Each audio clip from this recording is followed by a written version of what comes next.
As a child, I always had dogs in my life. As a child, I loved stories about animals. Elephant Boy was the first book I read. As a child, I helped my dad wash out the cattle wagon after taking cows to slaughterhouses around the northwest of England. As a child, I mourned the death of my goldfish. As a child, I remember the sickening smell of my dad cooking sheep's heads in the kitchen. He fed them to the dogs. Most people don't question the practice of eating meat. Many of these people care about animals and the environment, some deeply. But for some reason, force of habit, cultural norms, resistance to change, there's a fundamental disconnect whereby these feelings don't translate into changes of behaviour. I remember in my early 20s foraging for comfrey to treat my dog Sarah's cancer, and I remember carrying her to the grave that I'd dug and laying her there with my heart necklace. I remember the tears I cried. I remember my dad bringing home half a pig, salting it and hanging it above our bath for what seemed like an age.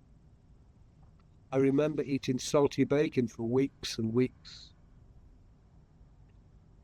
Approximately 90% of poultry and 60% of pigs are raised on factory farms. In central China's Hubei province, a giant apartment-style building overlooks the main road. But it's not for office workers or families. At 26 stories, it is by far the biggest single-building pig farm in the world, with a capacity to slaughter 1.2 million pigs a year. Growing number of people are beginning to recognise that our well-being and possibly our species' survival require that we transform this harmful industry. I remember watching the film Old Yeller and Bambi and The Incredible Journey. I remember as an 8-year-old child, my Nine and Tide taking me to bathe Gellet and hearing the story of that loyal dog and the tragedy of its life. Approximately 800 million chickens, turkeys and pigs are factory farmed in the UK every year, more than 10 animals for every human. You know that chicken is chicken, right? My brother and I looked at each other, our mouths full of hurt chickens, and had simultaneous, "How in the world could I have never thought that before? And why on earth didn't someone tell me?" Bumpets. I put down my fork. Frank finished the meal and is probably eating a chicken as I type these words. We know that meat is delicious and necessary for everyday life. I ate meat because it tasted good, and because more important than reason in shaping habits are the stories we tell ourselves. And I told a forgiving story about myself, to myself. I remember having to eat liver and onions and being able to smell the animal as I ate. I remember cooking T-bone steaks for my friends and finding out when they arrived that they were vegetarian. We know that industrial animal agriculture is harming the earth as well as threatening our health in our communities. Meat-free burgers discharge 90% lower greenhouse gas emissions than does beef, and use 99% less water, 93% less land, and 46% less energy. I ate eggs for over 60 years. I drank milk that was meant for baby cows for over 60 years. The immense pressure cows face as the amount of milk they are forced to produce is now 40% higher than it was 30 years ago.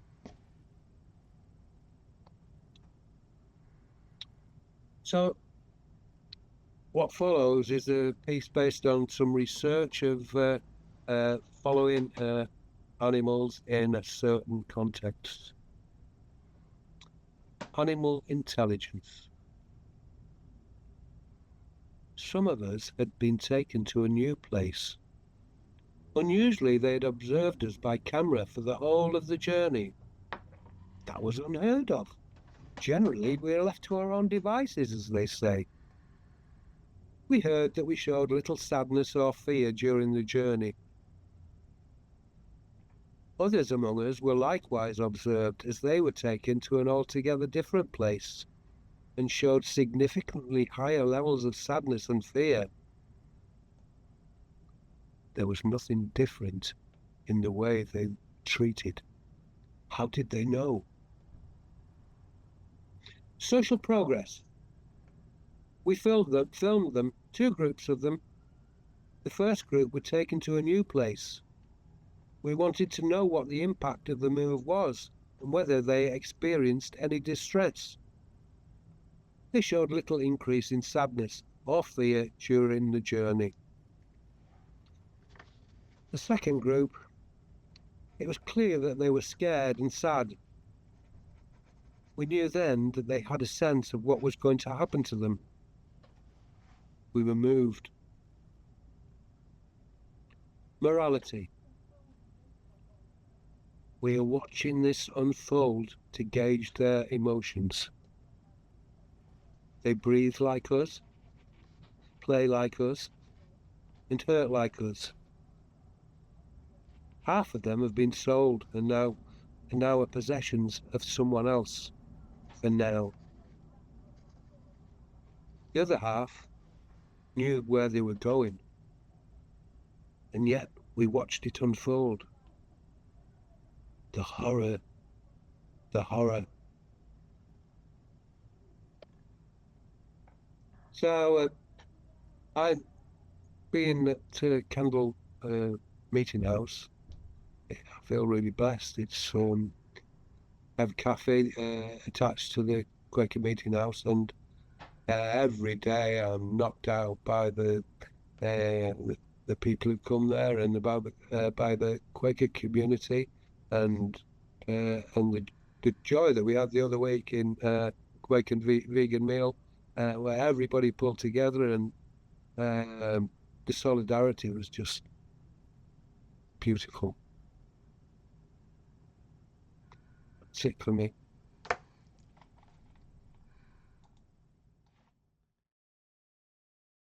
Okay, so hello friends.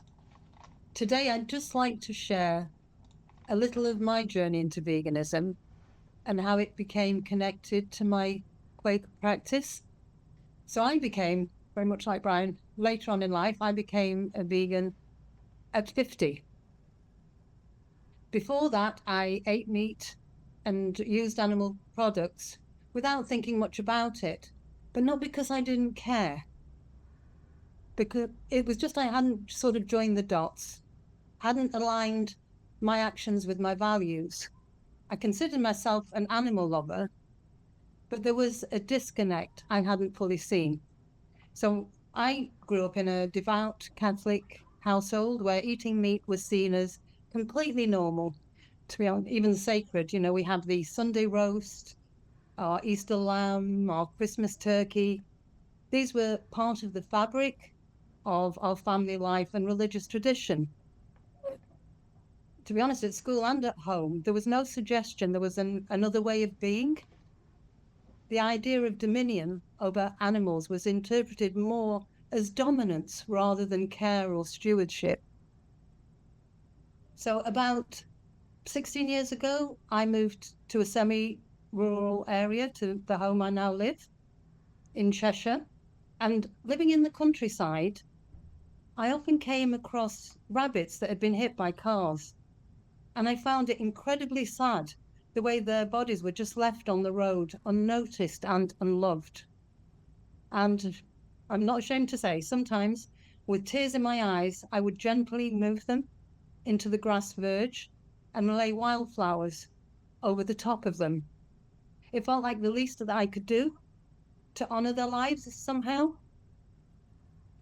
But then one evening, after one of these little kind of bunny funerals, I came home and I literally opened the fridge. The light flicked on, and there on a plate were raw chicken breasts, ready for the evening meal, ready to be cooked. And in that moment, a different light switched on inside of me. I remember thinking, how come I was just a minute ago crying over a rabbit, and yet here I was, without a blink of an eye, about to eat the body of a dead bird, a bird that had suffered and died. And to be honest, it was like a moment of clarity, an almost road to Damascus moment. I saw for the first time the inconsistency between my emotions and my actions. How could I claim to love animals if I'm participating in this suffering and death? And in that moment, something shifted, and I felt a deep spiritual connection between all life. And also, for the first time, a sense of a loving creator became real to me. I don't know, it's just the picture was clear. From that day, I became a vegetarian. And as I continued to learn more about the dairy, egg, and fishing industries and the terrible impact on animals, people, and the environment, so a triple whammy, I became vegan, a few months later. And I have to say, of all the changes in my life and of all my achievements, this has been the most profound. It's felt like coming home to who I really am. And so that transformation led me to feel a deep calling to speak up for animals and to help create this more just, compassionate, and sustainable world. I especially wanted to help support children in thinking critically about these issues, to offer them the kind of opportunities that I never had as I was growing up. So I began researching at length the ethical treatment of animals and the devastating consequences of animal agriculture on human and planetary health, and how these were represented in the school curricula. And I found, disappointingly, that virtually nothing had changed in all the years since I was at school. So I did all my research and decided in the end that religious education was the best place subject to introduce these ideas. And I reached out to various religious and non-religious organizations that advocated for animals to just learn more about their work. And this is the magic moment. I was fortunate to connect with Martin Layton from Quaker Concern for Animals, and he was incredibly supportive. And through him, I managed to find a community of like-minded organizations, including the Animal Interfaith Alliance, and I'm a board director there now as well. So I founded my own education initiative called Veganism in Education, or VINE for short. And in 2023, we launched our first classroom resources on ethical veganism as a religious and non-religious worldview. And these were commissioned by RE Today, and I'm really pleased to say they've gone down wonderfully. It's been fantastic, the response.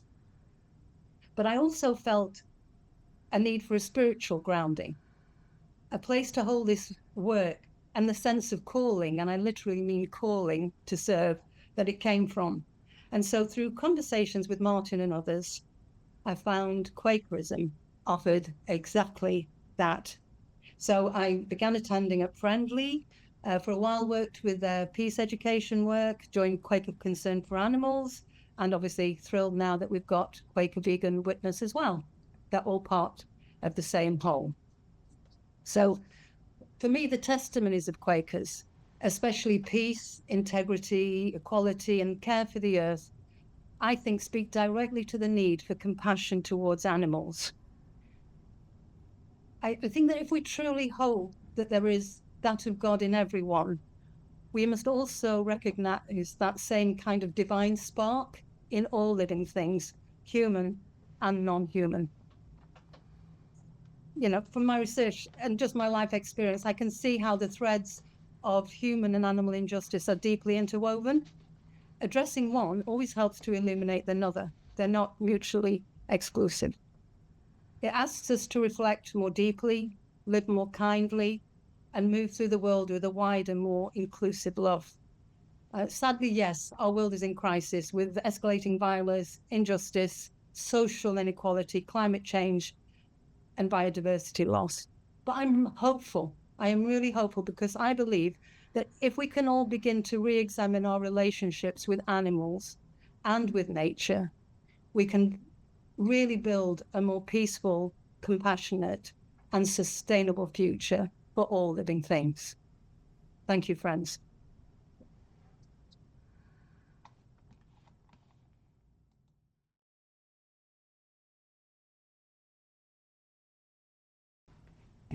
So, I guess it's my turn.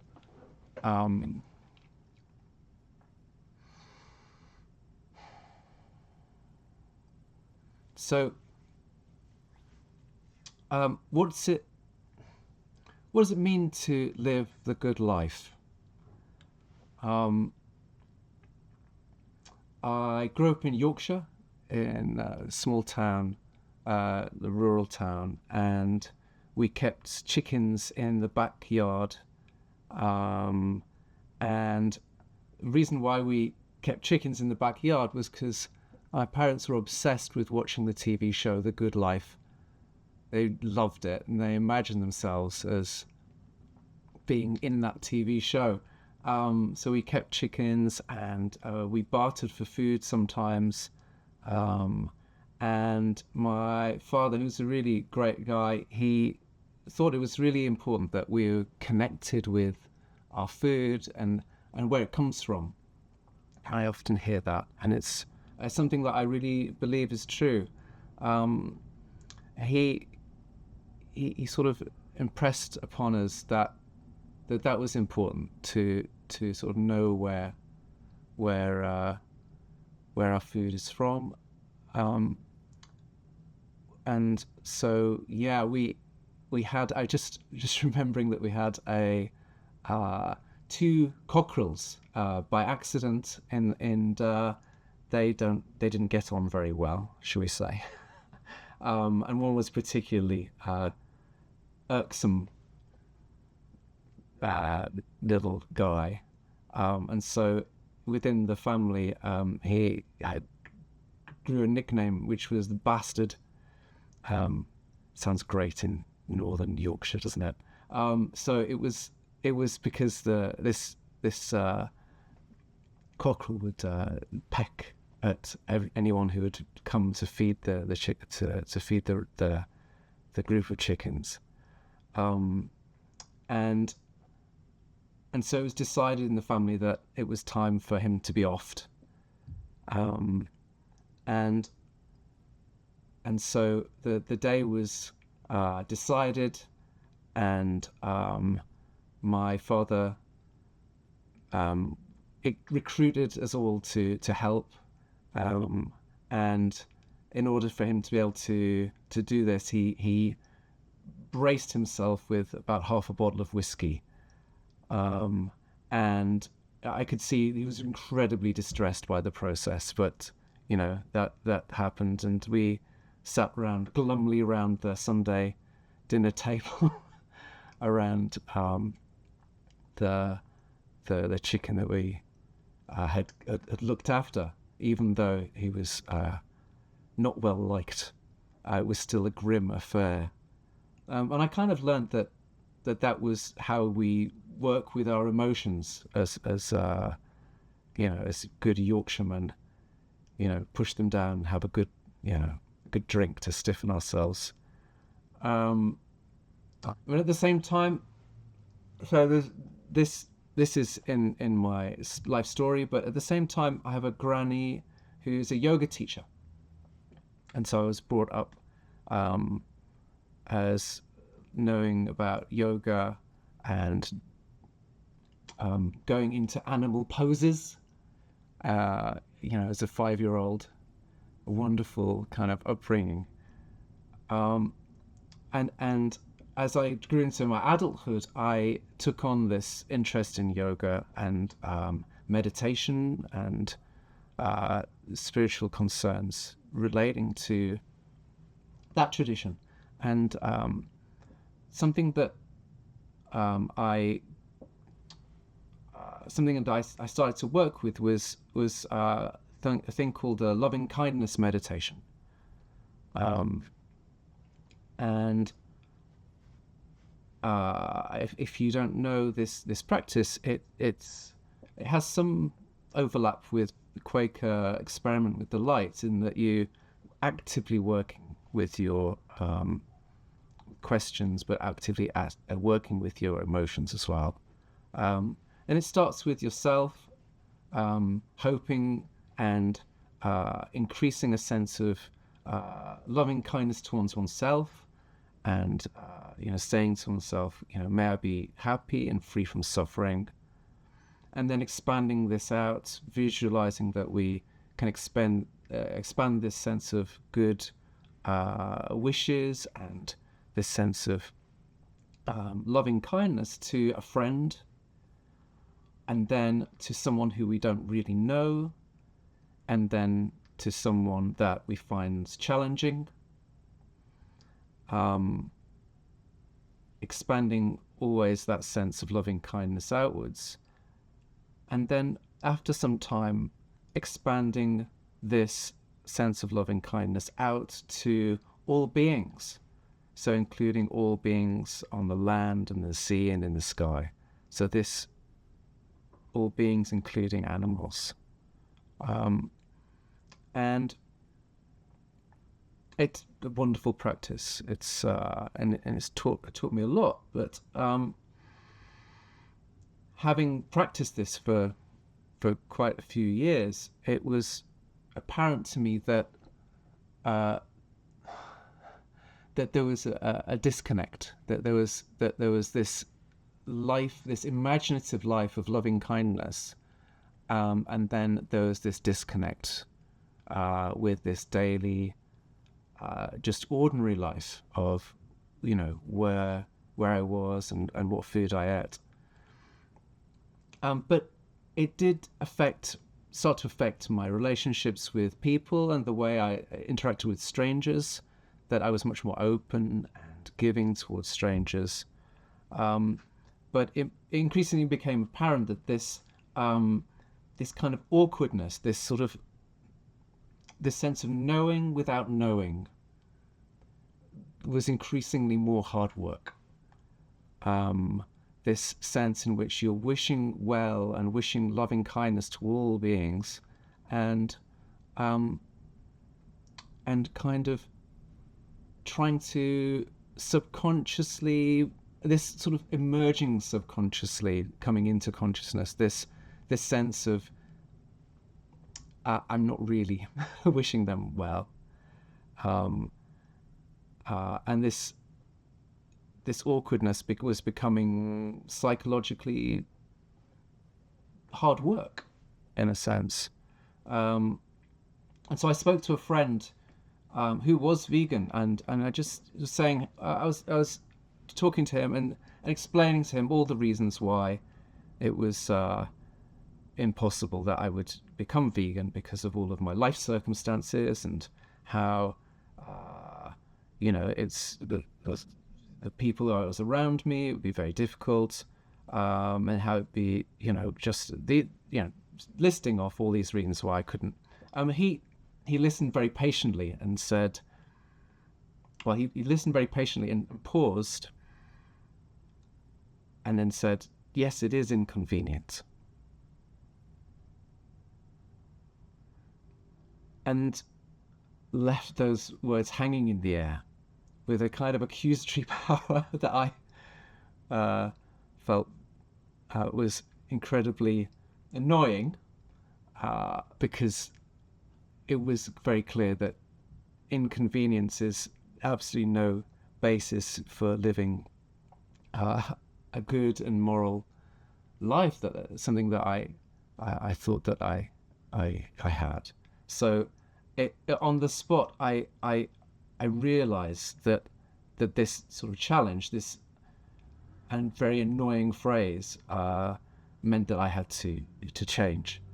And so, yeah, I then became vegan, but didn't really know what that meant. And it, as those decisions started to play out, I started to discover that sense of inconvenience was in fact incredibly liberating.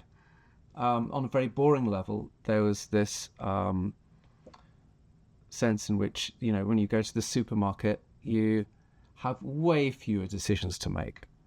So this simplicity that as Quakers we hold dear, this is actually a fabulous way to enter into this world where we're always being made to make decisions and always made to choose the best thing. Well, all of those things are off the table, and we just go in and see maybe 30% of the supermarket that is just the food that we eat. Very simple and wonderful fresh food. And the second thing that felt like it might be an inconvenience was this this undoing of this knowing without knowing, and finding out later that it has a name, and maybe that this is called cognitive dissonance, right? This sense in which we have to do hard work in order to make things okay. Well, if you don't have to do that work, then we live. Well, I found that I can live much lighter in the world because I'm not having to make things okay in my personal life, and so I feel like I've come closer to this sense of the good life, but it doesn't involve having chickens in the backyard. My mum still does, bless her, but this sense in which something that would seem inconvenient is in fact wonderfully liberating. Okay, thank you.